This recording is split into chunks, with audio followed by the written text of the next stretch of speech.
We're asking the question, a rather basic question, whether sperm banks represent a good idea. Joining me now to discuss that, ELAINE Halligan, who's of the parent practice, says emphatically yes to that question. Andrea Williams is the Chief Executive of Christian Concern, who disagrees with the premise of our debate today. Thanks to both of you for joining us today. Do get involved if you'd like. It's the usual way of doing that. Use Twitter, if you like, tweet me at Colin Brazier Sky, or email longest form thoughts news@sky.com. Let us know what you think as we're going through. We'll try and introduce some of your thoughts and ideas as we go along as best we possibly can. Andrea, let's begin with you. From a Christian perspective, you could argue, could you not, excuse me, and I'm sure some people do argue this, that the mere act of having a child and all the sacrifice that goes with having a child, in terms of a Christian conversion, that's as good as it gets. It makes people less selfish, it makes them think about other people, and you know what? Whatever it takes to introduce a child who wants one into their life is a good thing, a Christian act. I think what we see here and in the clip that has just been shown is a push towards designer babies, towards designer families, and it's the last in or the latest rather, series in a long series of attempts to really push away and strike at the heart of a natural family, which is a child raised with his or her biological mother and father. And we're doing that increasingly in this country, increasingly in our laws, and that shatters the natural family. And this idea here that we have a shortage of sperm, when in fact what we have is a shortage of families for children, vulnerable children in our nation already, who desperately need homes, desperately need mums and dads in order to be adopted or to be fostered. That's where a £70,000 grant should be placed. Sue Avery at the centre there, she wants Birmingham to be a brokerage centre. A brokerage centre?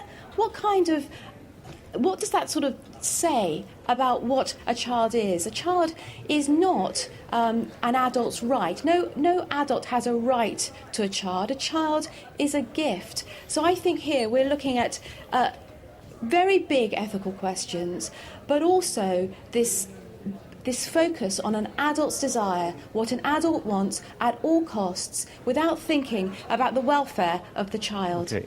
ELAINE Halligan, some really interesting points there. Let's pick up that brokerage idea, that we're turning children effectively into a commodity. And somebody can walk into this clinic in Birmingham, perhaps, you know, a woman who's reached a certain age and decides that, you know, she really wants to have a child for whatever reason. And she can stipulate what kind of profession the sperm donor came from, what kind of appearance, how tall they were, what ethnicity they are, what kind of hobbies they had. Some people will say there is a whiff here of eugenics. I think designer babies, it's a bit of scaremongering. My own experience. Well, it's a fact. That's on the menu. When you go to this clinic, you can choose. But the norm is that most parents who are going down the fertility route do it because they're absolutely committed to having a family. It's their lifelong ambition to be a parent. And I think lucky you if you're in a secure relationship and it happens at the right time. And we know that a lot of working parents, it doesn't happen at the right time. Marriages are breaking down sooner. People maybe aren't working so hard in their marriages, but for whatever reason, a woman may be left in her mid-30s not able to find Mr. Right. But that doesn't stop her desire or her need to have a baby. And her biological clock is running. So what we say is it's far safer for the sperm banks to be set up and to raise publicity, which is great. It's great news that we're raising publicity because supply is absolutely not outstripping demand. Demand is greater than supply. So what I find in my experience working with families on a daily basis is that the parents or the families who will come, whether they're single sex, whether they're single parents or whether they're couples, will be absolutely devoted to getting the best out of family life. They get very committed emotionally and financially. If you've ever been down the fertility route clinic, these people are the most devoted parents we'll ever see. And I don't think we should be bashing or criticising or judging them. We should be supporting it. We live in a 21st century. The science, the technology is there to assist people who want to be parents. And who are we to kind of judge whether that's right or wrong? Well, Andrea wants to judge, don't you? You want to judge who's fit to go through this process or not. I mean, experience teaches us, doesn't it, Andrea, that, as ELAINE says, the kinds of parents who are going to benefit from these sperm banks, they're going to be committed. Yes. They're going to be conscientious. Absolutely. They're not going to be people who fall into an unwanted pregnancy. They really want this baby, and by Jove, they'll make a good job as parents. I think that some of the examples that have been raised by Elaine there show the deliberate creation of a family without a father. So a fatherless family. Hold on a minute, I think that has serious implications. But also, if we have such wonderful and committed parents, you can do, then what I'd like to say about that is that we should be promoting fostering and adoption for all those children that desperately need a loving home with a mother and a father. This is what is beautiful. This is what is good. This is what is natural. This is what we need to do. That's really altruistic. That's how we consider the needs of the child, and not the wants and the desires of adults at a time that they see fit and they want to control in order then to have a child. And we don't know the consequences for children. We don't know what's going to happen with children when they grow, when they actually don't understand where they come from, how they then are going to look for that. You know, this idea that sperm donors are going to describe what they're like, who they are, and a woman can then choose the kind of donor she wants. This is real designer stuff. All right, Andrea. And it's not natural. OK, hold that. Well, we'll come on to what's natural or not in just a second. I wanted to say that we live in the 21st century, and thank goodness we live in a society where we're tolerant, where we're accepting of other people's beliefs and views, whether they be religious. And actually, the stereotypical 2.2 family with mum and dad no longer exists, and we really need to accept that. We will have single-sex couples. Do you accept? Hang on. Yeah. Do you accept that it's not necessarily? And here, I choose my word very carefully Yes. here. Do you accept it's not necessarily an optimal situation? It's a good question. I think families, children do thrive where they have a mother and where they have a father. Oh, well, it's nice now, and we simple, know, non-complicated. It's very simple, but we know over the last 2 decades how many separated families there are, how many parents there are bringing up children alone. Does that make them any worse parents? And I do think that parents are very creative. If you're a single sex or a mother working alone bringing up a family, you'll be very creative to make sure that there are male role models in the life. We all do that, maybe through godparents or through significant others. It takes a village to raise a family. And it's a very idealistic view to say that only people can have children when they're in a heterosexual relationship with mum and dad. It's not reality now.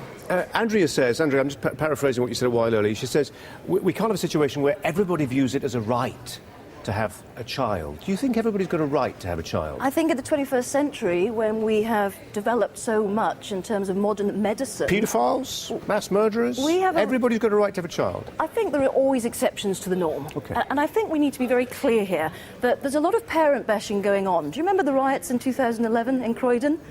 I do. You were probably there broadcasting. Well, we parent bashed to the nth degree. We blamed the parents. We said there was a moral vacuum missing. What I can absolutely guarantee is people do not bring a child into this world without giving it a lot of thought if they've gone down the fertility route. And if we're trying as a society to really support our future generation and ensure that we bring up our children and parents in a loving, supportive, nurturing, connective environment, then that can happen in a multiple facet of situations. Andrea, you are swimming against the tide on this, aren't you? You accept that?